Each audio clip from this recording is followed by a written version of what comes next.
नमस्कार बच्चों, मैं आपकी हिंदी की अध्यापिका दर्शना। बच्चों, आज हम इस वीडियो के माध्यम से हिंदी ध्वल पुस्तक कक्षा 8वीं का पाठ संख्या 8 आज की कुंडलियाँ, जो कि त्रिलोक सिंह ठकुरेला जी ने लिखी है, एक कविता है। इसका एक्सप्लेनेशन मैं करवा चुकी हूँ और आज हम करेंगे प्रश्न उत्तर। तो आइए देखते हैं। सबसे पहले हम करेंगे मौखिक प्रश्न उत्तर। तो कह धूप छाया किसके प्रतीक है? क्योंकि इस कविता में धूप छाया का जिक्र हुआ है कि तो किसका प्रतीक है? तो बच्चों, धूप कष्ट और दुखों का तथा छाया जो है वो सुखों का प्रतीक है। ख है कैसे व्यक्ति देश विदेश में नाता बना पाते हैं? तो जैसे हमने कविता में भी सीखा था कि मीठे वचन बोलने वाले लोग देश विदेश में नाता बना पाते हैं। मीठा बोलने वालों को सब पसंद करते हैं और उनकी मदद करने, उनसे संबंध बढ़ाने में रुचि दिखाते हैं। इसलिए हमें सबके साथ मीठा ही बोलना चाहिए।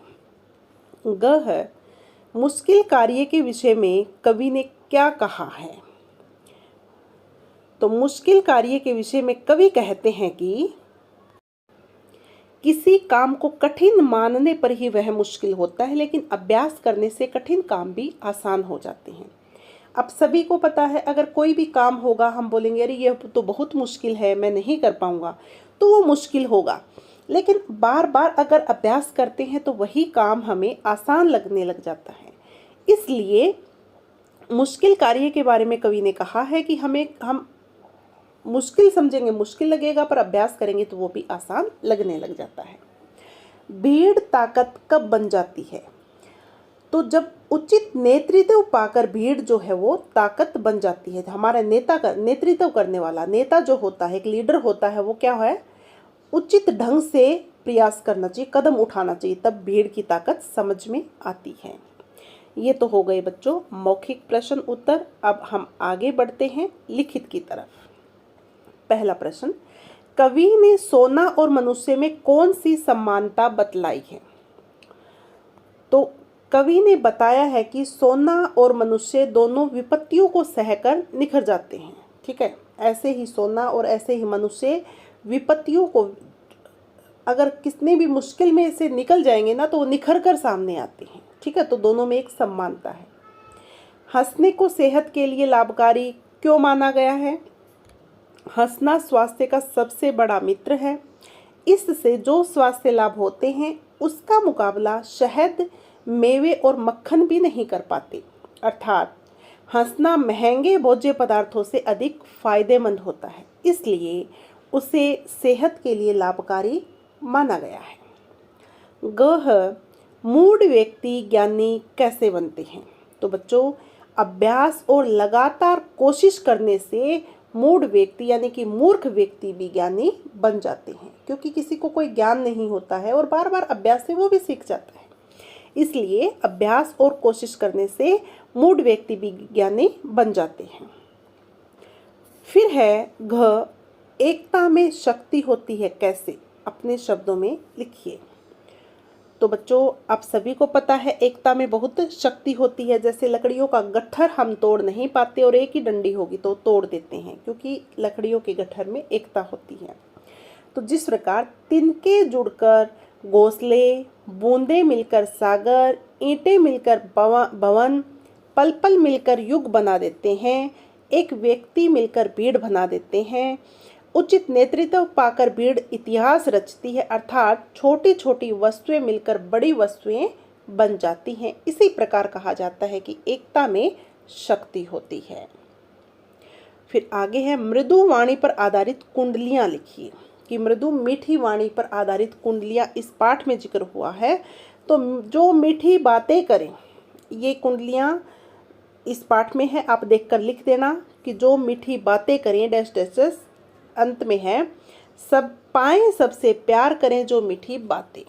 ठीक है, तो मीठी वाणी का महत्व इन कुंडलियों में बताया गया है। फिर है कुंडलियां पूरी कीजिए। यहाँ पर रिक्त स्थान दिया है और कुंडलियां आपको पूरी करनी है। कविता में देखकर भी आप कर सकते हैं। हंसना सेहत के लिए अति हितकारी मीत, कभी न करे मुकाबला मधु मेवा नवनीत। मधु मेवा नवनीत, दूध दधी कुछ भी खाए, अवसर हो उपयुक्त साथियों हंसे हंसाएं। ठकुरेला कबीराए, पास हंसमुख के बसना, रखो समय का ध्यान, कभी असमय मत हंसना। ये तो हमारी कुंडलियाँ जो है वो कंप्लीट हो गई है। इसी के साथ ही हमारे लिखित प्रश्न उत्तर भी पूर्ण हुए। अब हम आगे बढ़ते हैं पठित पद्यांश की तरफ। तो तिनका तिनका जोड़कर ये पद्यांश है, इसके आधार पर हमें प्रश्नों के उत्तर देने हैं। नीड़ कैसे बनता है? तो बच्चों, तिनका तिनका जोड़कर नीड़ बनता है। नीड़ मतलब घोंसला, ठीक है, एक एक तिनके से ही घोंसला बनता है। जग को प्रकाश कब मिलता है? जब दीपक और बाती मिलते हैं तब जग को प्रकाश मिलता है। यानी कि दीपक के अंदर ही बाती जगाते हैं और बाती दीपक के बिना नहीं जगा सकते, तो इसलिए जग को प्रकाश मिलता है। श्रेष्ठ विधान कौन रचता है? जिसका ध्येय सुंदर हो वह श्रेष्ठ विधान रचता है। भीड़ नया इतिहास कैसे रचती है? तो बच्चों, उचित नेतृत्व पाकर भीड़ नया इतिहास रचती है। ठीक है, इसी के साथ ही इस पद्यांश के प्रश्न उत्तर हमारे पूर्ण हुए। अब आगे बढ़ते हैं हम।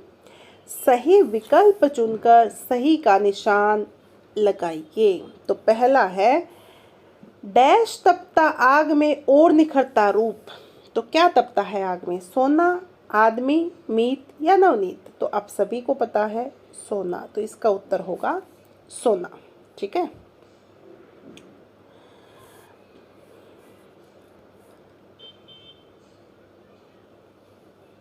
अब दूसरा है, बाधा आने पर क्या नहीं करना चाहिए? अधीर नहीं होना चाहिए, रोना नहीं चाहिए, घबराना नहीं चाहिए या फिर उपयुक्त सभी? तो इसका उत्तर आएगा उपयुक्त सभी। फिर है, कवि ने किसके पास बसने की बात कही है? ज्ञानी के पास, मधुमेवा के पास, हंसमुख व्यक्ति के पास या मीठी बात बोलने वाले के पास?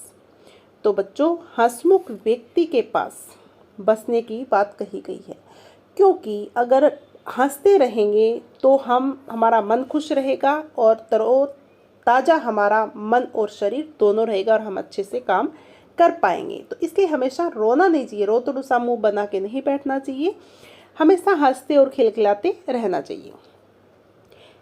अब है आगे मूल्य परक प्रश्न। ये प्रश्न मैं हमेशा बोलती हूँ आपको अपने विचारों में करना होता है, जैसे भी आपको समझ आता है कि निखरे सहकर कष्ट आदमी हो या सोना। अपने देश के महापुरुषों को ध्यान में रखकर इस वाक्य की सार्थकता बताइए। ठीक है, कि कष्ट सहकर आदमी हो या सोना निखर जाता है, तो इस वाक्य को हम सार्थक सिद्ध कैसे करेंगे? तो आइए देखते हैं कि जब सोने को तपाया जाता है तो उसकी समस्त अशुद्धियां दूर हो जाती हैं। उसी प्रकार जब मनुष्य कठिनाइयों का सामना करता है तो उसका व्यक्तित्व जो है निखरने लगता है। लाल बहादुर शास्त्री, ईश्वर चंद विद्यासागर, भगत सिंह आदि महान व्यक्ति हैं। इन्होंने अपने जीवन में कष्टों का सामना किया और महान बने। जब मनुष्य संघर्ष पर विजय पाता है तो महान बनता है और सोना कुंदन बनता है। तो इस प्रकार से ये मूल्य परक प्रश्न हमारा कंप्लीट हुआ। अब हम आगे बढ़ते हैं बच्चों भाषा ज्ञान की तरफ। भाषा ज्ञान में पहला प्रश्न है, दिए गए शब्दों के पर्यायवाची कविता में से चुनकर लिखिए। तो दिए गए शब्दों में से पर्यायवाची चुनकर लिखने हैं हमें। तो यहाँ पर आदमी दिया है, तो आदमी के दो पर्यायवाची बताएंगे, इंसान और मनुष्य। फिर है मीत, मीत के दो पर्यायवाची हैं मित्र और सखा। आग, अग्नि और पावक। देश, वतन और मुल्क। सोना, कनक और स्वर्ण। ठीक है, इस प्रकार से हमारा ये कंप्लीट हुआ कि दिए गए शब्दों के पर्यायवाची शब्द चुनकर लिखिए। उम्मीद है आप सभी को बहुत अच्छे से समझ आया होगा। ओके, चलो आगे बढ़ते हैं। दूसरा प्रश्न है, पाठ में आए इन शब्दों का शब्द परिवार बनाइए। तो बच्चों यहाँ पर शब्द परिवार किस किस का बनाना है? देखो, देश का शब्द परिवार क्या क्या आया है? देशभक्ति, देशांतर, स्वदेश, विदेश, देश प्रेम। यानी कि सब शब्दों में देश शब्द का प्रयोग होना बहुत जरूरी है, तभी यहाँ पर शब्द परिवार बनता है। ठीक है। अभी दूसरा है मान, अपमान, अभिमान, सम्मान। ये पाठ में आए, कविता में आए हैं ना, उन्हीं के आधार पर बनाना है। तो ये हमारे कंप्लीट हो गए। अब हम आगे बढ़ते हैं। अगला प्रश्न है इसी में आगे है ज्ञान, विज्ञान, ज्ञानी, अज्ञानी, ज्ञानेंद्रिय। फिर है मान, यही आ गया, अपमान, अभिमान, सम्मान। अब है साहसी शब्द, साहस में ई प्रत्यय लगाने से बना है। ठीक है, साहस में ई प्रत्यय लगा देंगे तो साहसी बन जाएगा। इसी प्रकार ई प्रत्यय लगाकर शब्द बनाइए। तो बहुत आसान है, प्रत्यय आपने सीख ही रखे हैं। मूल शब्द के पीछे जो शब्दांश जोड़ता है उसका रूप बदल जाता है, तो प्रत्यय कहाँ लगता है? मूल शब्द के पीछे लगता है। तो आइए बनाते हैं, ई प्रत्यय लगाकर शब्द बनाएंगे। पहला है कीमती, दूसरा है परिश्रम, परिश्रमी, परिश्रम से बनता है ये। नौकर में नौकरी, फिर पहाड़ी और अनुरागी। इस प्रकार से ये बन गए शब्द। फिर हम करेंगे, चौथा है वाक्यांशों के लिए एक शब्द जिसमें साहस हो, वो क्या होता है? साहसी। दूसरा है जो हो सके, यानी कि जो संभव हो, तो वो होता है संभव। ठीक है। सहायता करने वाला, सहायक। उसके बाद जहाँ पहुँचना बहुत कठिन हो, दुर्गम। ठीक है, तो जहाँ पहुँचना बहुत कठिन हो वो होता है दुर्गम।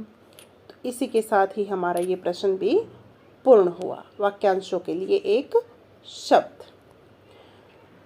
अगला है वर्ण विच्छेद। वर्ण विच्छेद आपको करना है अभ्यास। तो यहाँ पर स्वर और व्यंजन जो है अलग अलग छांटने हैं। अभ्यास का क्या आएगा? अ जमा भ।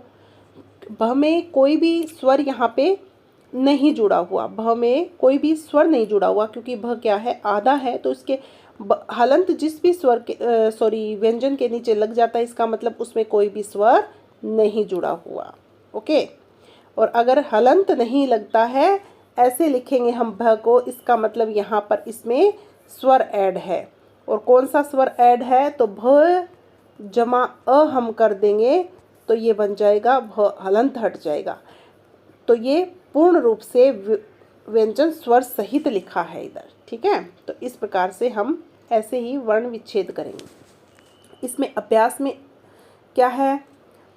अ जमा भ जमा य में कौन सा स्वर जुड़ा हुआ? जैसे या है यहाँ पे अभ्यास, या में कौन सा स्वर जुड़ा हुआ है?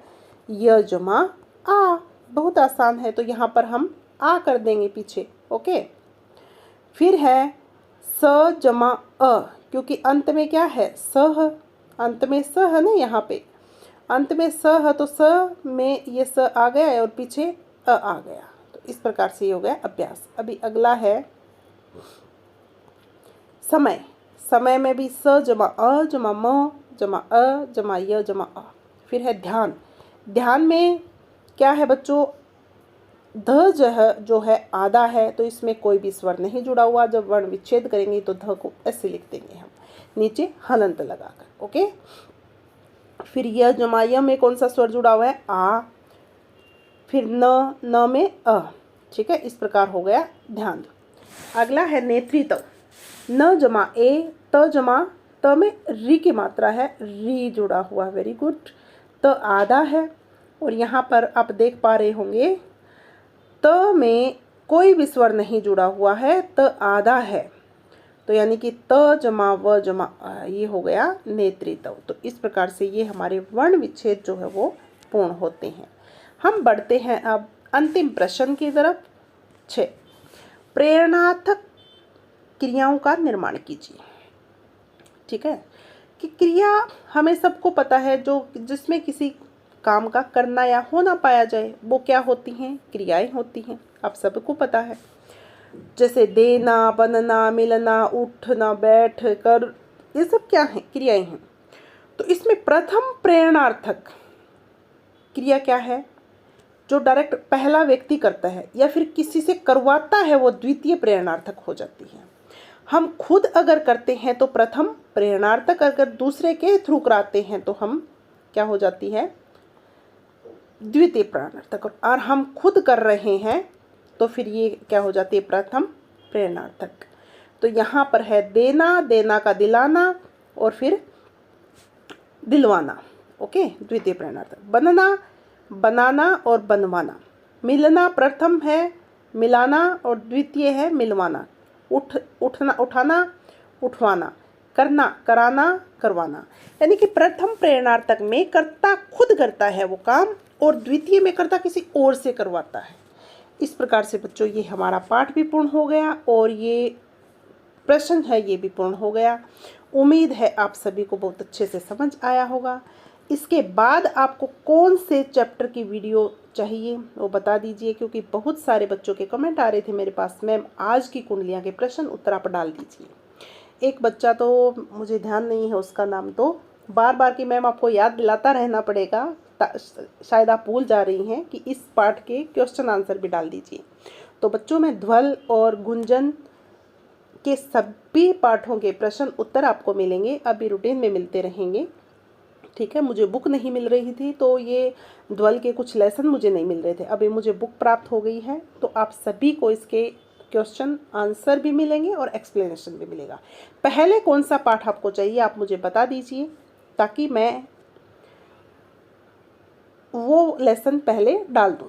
ठीक है, तो आप सभी बहुत प्यार दे रहे हैं, अच्छा लग रहा है, क्योंकि बीच में मैंने वीडियोस डालनी भी बंद कर दी थी, पर अभी आप सबके कमेंट आते हैं तो फिर से मैं मोटिवेट हुई हूँ कि नहीं, बच्चों को वीडियो मिलनी चाहिए।